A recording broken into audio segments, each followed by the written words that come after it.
Hey guys, I'm Paul from Constrictors and welcome to the fifth, I think, instalment of the Chill Out Tuesday series. So typically I would choose a talking point from a viewer from the comment section of one of my past videos and I'd bring it to the forefront and we'd talk about it.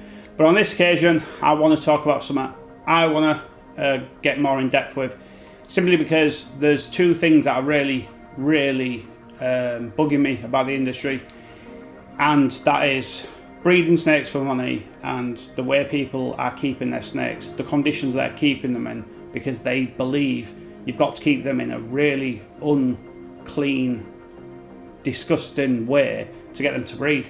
It's just not the case. Now, the reason I want to hit this subject is not to name and shame or, just be nasty to someone, because that's not the way I would conduct myself.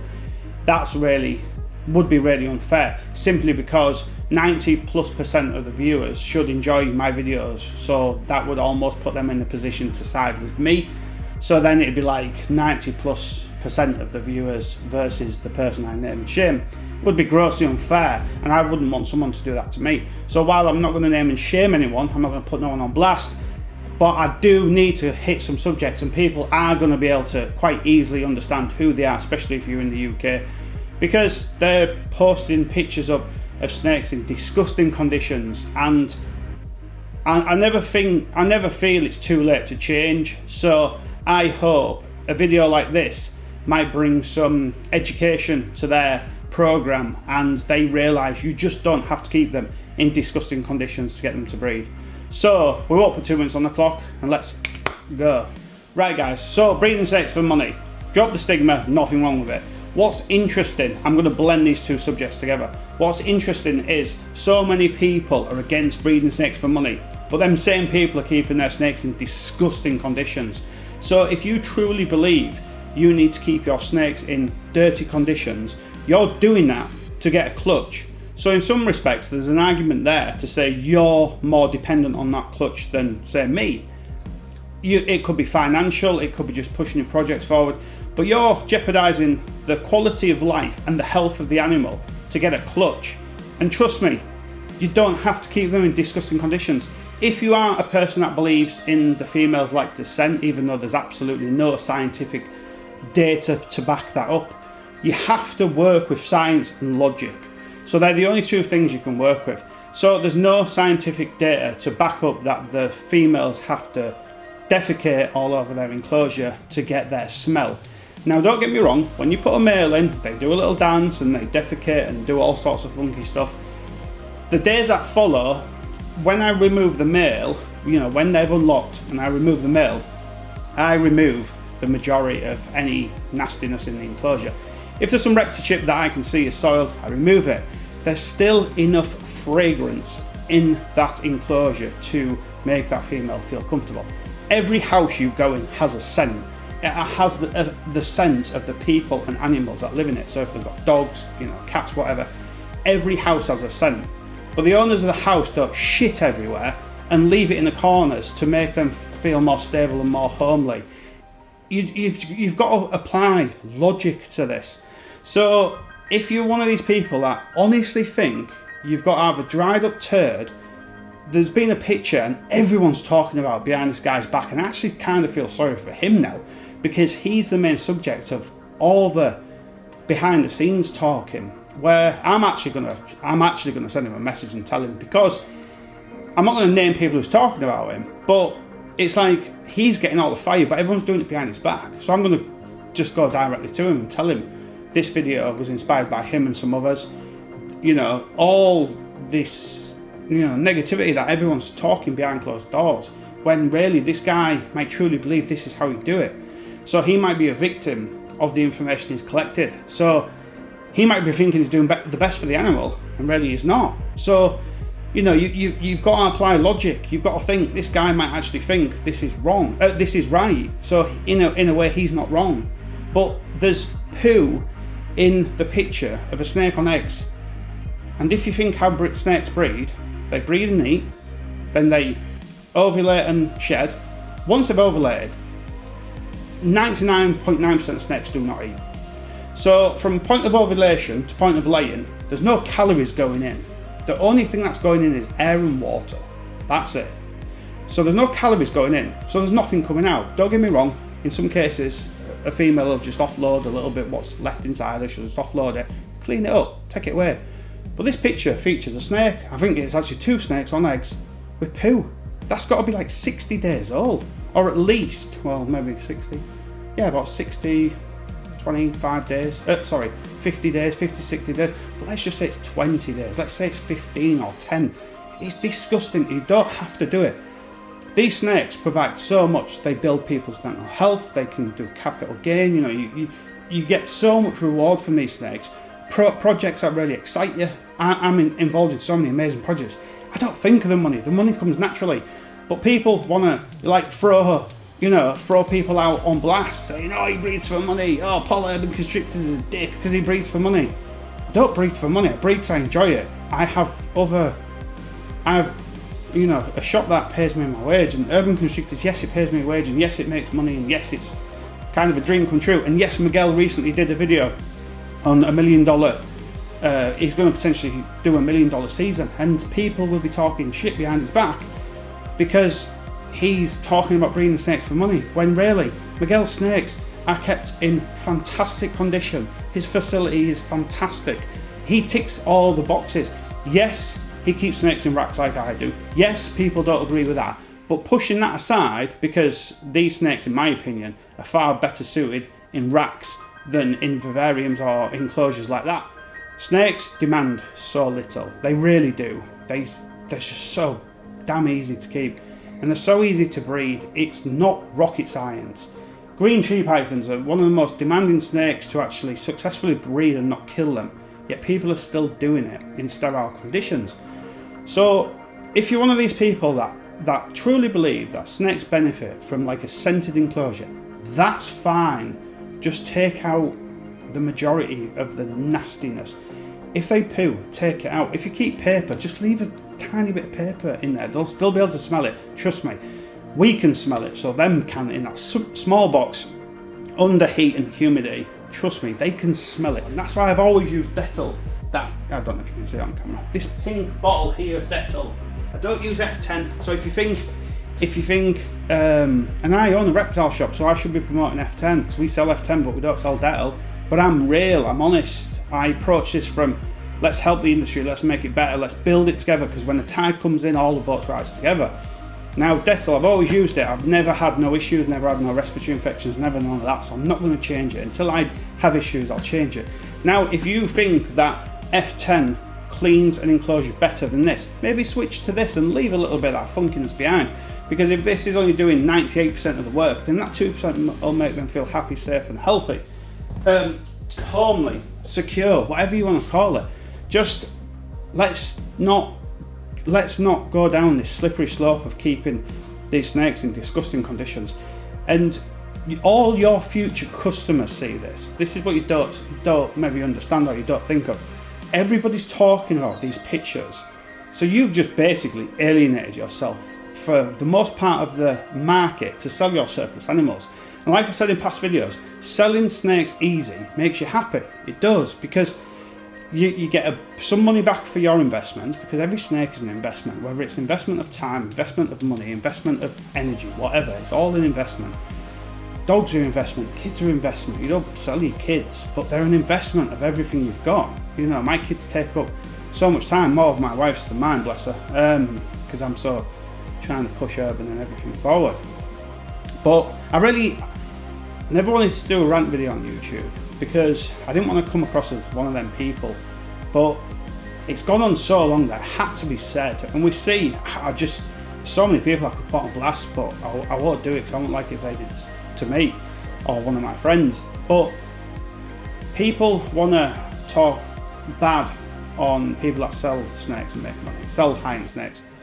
But if I'm one of them people, and shout out to Reggie, if I'm one of them people that you think is all about the money, and you keep your snakes in disgusting conditions and I don't, surely I want my snakes to breed and lay more than yours, because I'm all about the money. I have a real goal in mind, and all you're bothered about is a holdback. But my goal is greater than yours. My goal is, I need this money because I'm a money vampire. but I still clean my snakes. Think logically. So either I'm doing it all wrong, yet I'm one of the only professional breeders in the UK. I think I'm the only one, but there's breeders out there, and I won't name them, that are more than capable of turning their facility or their program into a professional one. Absolutely, there's some fantastic breeds out there. Massive respect to so many of them. But I do think I'm the actual only breeder in the UK that professionally breeds. So I breed these snakes and hope to make X amount of money to pay my bills, to pay my, to pay my wages, everything else. And trust me, there's an Achilles heel to that, simply because if I didn't have other incomes, I do, but if I was just a 9-to-5 breeder and there's no other income, then if my snakes don't make money, my program stops because I don't get to buy some cool animals, because you've always got to buy new snakes coming in. So I've kind of lost my train of thought, because I'm genuinely so wound up with what I'm seeing. These snakes are so easy to keep, yet we're seeing them in disgusting, horrible conditions. They can't give you any indication that that's not what they like. And I know there's people out there that do honestly believe you've got to keep them in a funky condition, but trust me, you don't. You do not. And I know it from proof, because my first 3 season I kept them so sterile, and every single one of them for the first 3 seasons, apart from one, I think it was in the 3rd season, all bred and laid healthy clutches. I don't think I had a single slug until my 4th season.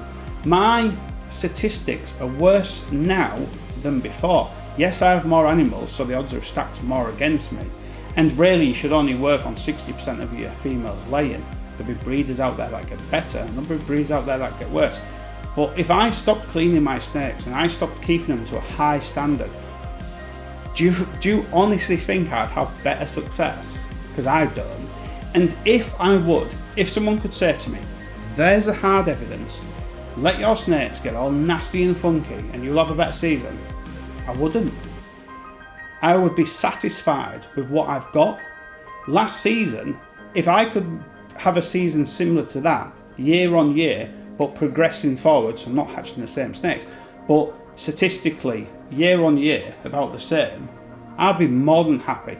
So, a lot of you that follow me know I had a phenomenal season, hatched some phenomenal stuff. So yeah, I got a few more slugs than I'd like to admit, but I did. But that's not because I cleaned my snakes. It could be because I put a little bit of stress on them while cleaning.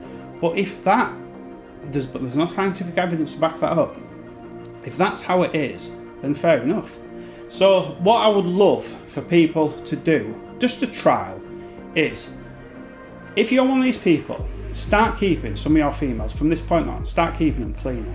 Just maintain them in a higher standard and see if you see any real dramatic changes. And if you do, then you go back to it. But just don't post pictures up online. I'm not trying to make people kind of go underground with nasty husbandry. But if you honestly think posting a picture online with snakes on eggs and poo around them that's been there for between 10 and 60 days, if you think that's going to paint a good picture of you, you're wrong. I don't want to be associated with you now. I would never do business with you. And there's so many people that will think like me. Just because I'm a full-time breeder or I'm higher up the ladder than some people, it doesn't mean that my expectations or my criteria is higher.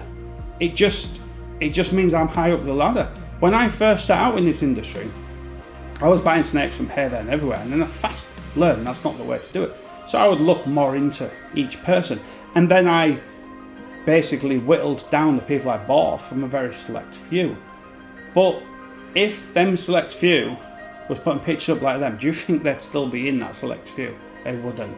So if you're one of these people that think breeding for money is bad, drop that, because it's not. Please keep these snakes in clean conditions. Don't think that somebody breeds for money is bad, because breeding for money can open so many doors and can create better ways of life and living and better quality food, etc. So anyway guys, I'm sorry this isn't kind of the positive, more upbeat videos I would typically like to bring forward, but some things have to be said. And like I said earlier, I never think it's too late for someone to change. if you're one of these people that have done this and you think that the subjects I've kind of covered on this video applies to you, you want to reach out to me and ask for a little bit of help and advice, please do so. I'd be genuinely more than happy to help you. Now, if ever it comes out with scientific backup evidence that letting these snakes get in really nasty, funky, disgusting tubs is better for their breeding, then I will back off as a breeder and I will just be a hobbyist creator and still sell the surplus animals I hatch for the same amount of money as I get, because I'm doing okay and I keep them clean. They're not spotless. I'm not trying to paint a picture. They're not the cleanest snakes in the world, and there's people out there that are doing it far better than I am, far better, both on cleaning, finances, everything. I'm not trying to be that guy, but I'm doing better than most and I keep my snakes clean. So ask yourself this: what's worse, letting a snake live in a disgusting enclosure and potentially give her an RI because of the bacteria that's teeming in that enclosure? When these snakes go on to ovulate and go through from the point of ovulation to point of laying, they're under tremendous stress because they're building these eggs and growing them, and you see their body swell up, and when they lay and they give almost 50% of their body weight, and in some cases even more than 50%, all that pressure and strain. If any of you guys are dads, you've seen what the females go through when our wives and girlfriends are giving birth. It's unbelievable, the tremendous stress and pressure it puts on a female snake, a female human, a horse, a dog, a cat, whatever, and you choose to keep them in disgusting conditions. And then so many people wonder why they have respiratory infections and snakes bubbling away after laying. Yet someone like me, who genuinely, I swear to you, as I'm not going to swear on my son's life because that's a little bit immature and you shouldn't do it, but I swear to you, to my knowledge, not one of my snakes in the history of me keeping snakes from the point of 11 years old to today has ever had a respiratory infection, unless it went unnoticed and they cured it of just being happy, healthy and clean. So anyway, I'm sorry I turned this into a rant video, guys. I'll try and cut some bits out just to bring the video down. Hope you enjoyed the video. Let's not turn this into a lynch mob in the comment section. Let's rather than naming, shaming and talking bad on someone, let's try and hopefully give them a little bit of education, a little bit of help, and maybe change the way they do things and prop them up, don't put them down. So hope you've enjoyed this video, guys. I'll catch you on the next one. Cheers.